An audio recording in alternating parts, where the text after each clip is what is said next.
আজিজ সাহেবকে যে ক্যাটাগরিতে আপনার স্যাংশন দেওয়া হয়েছে, এই ক্যাটাগরিতে বাংলাদেশে কমপক্ষে 200 সিভিল এবং মিলিটারি ব্রুকেটস পড়বে, মিনিমাম 200।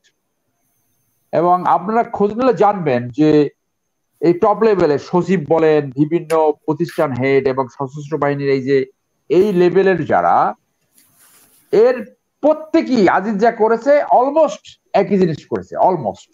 এবং সরকার এইটার দায় কোনোভাবে এড়াতে পারে না, বিকজ সে এই রেজিমের সময় সেনাপ্রধান ছিল। তার মানে কি, রেজিমের ওয়াচডগ কোথায়? একটা বাহিনী প্রধান যদি এইরকম দুর্নীতি করতে পারে, তাহলে রেজিম এটা কোনোভাবে কেন দেখতে পারলো না, কেন ব্যবস্থা নিতে পারলো না? ব্যবস্থা নিতে পারে নাই কেন? ওই টেলিফোন কনভারসেশনে বের হয়েছে যে কার আদেশে কে কি করে। প্রধানমন্ত্রী জাস্টিন ট্রুডোকে একটা চিঠি লিখেছিলাম, সেখানে 12 জন মানুষের নাম উল্লেখ করে একটা চিঠি লিখেছিলাম যে এরা বাংলাদেশ থেকে দুর্নীতি করে টাকা এনেছে, তাদের কিন্তু ব্যবস্থা নেন। তার ভিতরে একজন পিকে হালদার। জাস্টিন ট্রুডো আমাকে রিপ্লাই দিয়েছে, তার অফিস থেকে, প্রধানমন্ত্রীর অফিস থেকে আমাকে রিপ্লাই দিয়েছে যে তো thank you very much for your letter. আমাদের এইখানে অ্যাটর্নি জেনারেল এবং আইনমন্ত্রীর তত্ত্বাবধানে এটা পরে তার কাছে তোমার চিঠি ফরওয়ার্ড করে দিছি। এবং এরপরেই পিকে হালদার কানাডা থেকে ভারতে পালাই আসছে, এখন যেখানে বিচার ফেস করছে। যে কারণগুলো উল্লেখ করা হয়েছে, আমরা যে রেজলিউশনটা দেখলাম, দুর্নীতি, গণতান্ত্রিক প্রক্রিয়াকে ব্যাহত করা, টেন্ডার অ্যাওয়ার্ড করা এবং তার ভাইয়ের বিচারে বাধাগ্রস্ত করা, এই ধরনের আরো বহুত ক্যারেক্টার রয়েছে। আপনি আমার ব্যক্তিগত ভাবে জানা আছে যে এখন এলপিআর একজন জেনারেল আছে, সে এই আজিজ সাহেবের সে কোনো দিক থেকে কম কোনো কিছু করেনি। দুর্নীতি, মানবতার বিরুদ্ধে অপরাধ, তারপরে অনৈতিক কাজ, হেন কোনো কাজ নাই যেটা করেনি। এবং গণতন্ত্র ধ্বংস করার ওয়ান অফ দা কি আর্কিটেক্ট।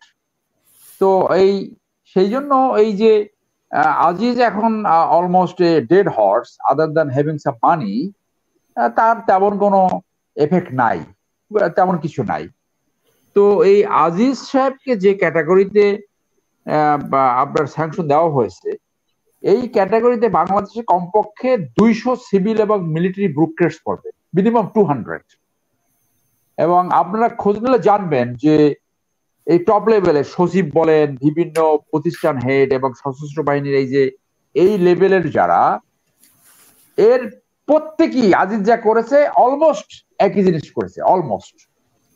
তদন্তকালে আজিজটা একটু বেশি ফুটে কেন, যে ওই ওই মানে একটা কমিক টাইপের আর কি, একটা একটা একটা বিশেষ ক্যারেক্টার আর কি। ওই যে থাকে না আপনার জোকার, জোকার টাইপের, মানে তার অ্যাপ্রোচটা কিছু জোকার টাইপের, জোকার। এই জন্য সবাই একটু মজা পায়। কিন্তু আপনি definitely there are brilliant and honest officers রয়েছে। তো আপনি খুঁজলে পাবেন, হয়তো কিছুদিন পর রিটায়ার করবে, এরকম অফিসার আছে যে 2014 সালে $2.5 মিলিয়ন দিয়ে আমেরিকান সিটিজেনশিপ নেওয়ার চেষ্টা করেছে। এগুলো এখন প্রমাণ করতে পারবো না, এগুলো সবাই জানে করেছে। যে যদি 2014 সালে আওয়ামী লীগ ক্ষমতা রিটার্ন না করে, তাহলে সেফটিতে চলে যাবে, সেফ জায়গায় চলে যাবে। কিন্তু এরপর তো আরো 10 বছর, এখন তো প12। মানে এরকম জায়গায়, যার জন্য এই সচিবদের একটা অংশ, ইভেন ওসি, কত 300-400 ওসি তারা আমেরিকায় বাড়ি করেছে। তার মানে কি, ডেফিনেটলি দুর্নীতি করেছে। আমি পার্সোনালি কানাডার প্রধানমন্ত্রী জাস্টিন ট্রুডোকে একটা চিঠি লিখেছিলাম, সেখানে 12 জন মানুষের নাম উল্লেখ করে একটা চিঠি লিখেছিলাম যে এরা বাংলাদেশ থেকে দুর্নীতি করে টাকা এনেছে, তাদের কিন্তু ব্যবস্থা নেন। তার ভিতরে একজন পিকে হালদার। জাস্টিন ট্রুডো আমাকে রিপ্লাই দিয়েছে, তার অফিস থেকে, প্রধানমন্ত্রীর অফিস থেকে আমাকে রিপ্লাই দিয়েছে যে তো thank you very much for your letter. আমাদের এইখানে অ্যাটর্নি জেনারেল এবং আইনমন্ত্রীর তত্ত্বাবধানে এটা পরে তার কাছে তোমার চিঠি ফরওয়ার্ড করে দিছি। এবং এরপরেই পিকে হালদার কানাডা থেকে ভারতে পালাই আসছে, এখন যেখানে বিচার ফেস করছে। তো আমি এটা আবার মেনশন করলাম, আগে অনেকবার বলেছি যে আমার জায়গা থেকে আমি যতটুকু পারি।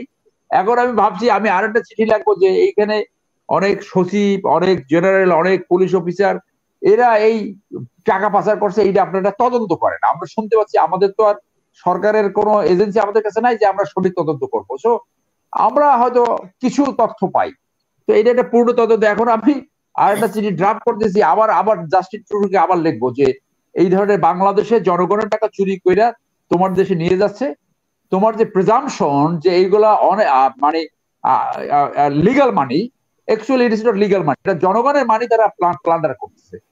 দেখি তারা যদি আবার পাড়াই দিয়ে কিছু করে, অন্তত অন্তত let me rise the voice. তো সেই জন্য বলছি যে আজকে আজিজ যেটা দিচ্ছে সেই জন্য definitely it will have some effect, definitely. এবং সরকার এইটার দায় কোনোভাবে এড়াতে পারে না, বিকজ সে এই রেজিমের সময় সেনাপ্রধান ছিল। তার মানে কি, রেজিমের ওয়াচডগ কোথায়? একটা বাহিনী প্রধান যদি এইরকম দুর্নীতি করতে পারে, তাহলে রেজিম এটা কোনোভাবে কেন দেখতে পারলো না, কেন ব্যবস্থা নিতে পারলো না? ব্যবস্থা নিতে পারে নাই কেন? ওই টেলিফোন কনভারসেশনে বের হয়েছে যে কার আদেশে কে কি করে, সেই জন্য। আর এই ধরনের রেজিমের একটা ক্যারেক্টার থাকে, সবাইকে দিয়ে অনৈতিক কাজের ভিতরে জড়াতে চায়। যখনই সে দুর্নীতিতে লিপ্ত হবে তখন সে তার কাজটা আদায় করতে পারে, যে তুমি এই দুর্নীতি করেছো, এখন যদি তুমি আমার কথা মতন কাজ না করো তাহলে তোমাকে ওইটা ফাঁসানো হবে। এইটা শুধু এই বাংলাদেশের ক্ষেত্রে না, যে কোনো কর্তৃত্বপূর্ণ সরকারের এই এক ক্যারেক্টার ফলো করে। সেই জন্য বলছি যে আজিজ সাহেব যেহেতু he has turn to be a big joker, তার যদি সত্যিকারে আত্মসম্মান বোধ থাকে, যেটা চ্যালেঞ্জ করছে যে কোনো অপরাধী ফাঁসির আগেও স্বীকার করে না যে সে অপরাধ করছে, উনি কোনোদিনও স্বীকার করবে না। কিন্তু উনি যদি আল্লাহ ভয় পায়, উনি যদি কিয়ামতে বিশ্বাস করে, ওনার উচিত জনগণের কাছে ক্ষমা চায়া যে আমি গণতন্ত্র ধ্বংস করছি, আমি দুর্নীতি করছি, জনগণের কাছে ক্ষমা চেয়ে ওনার ইল গটেন ওয়েলথ, ওনার দুর্নীতি লব্ধ সম্পত্তি উনি রাষ্ট্রীয় কোষাগারে জমা দিয়ে একটা নতুন উদাহরণ সৃষ্টি করতে পারে।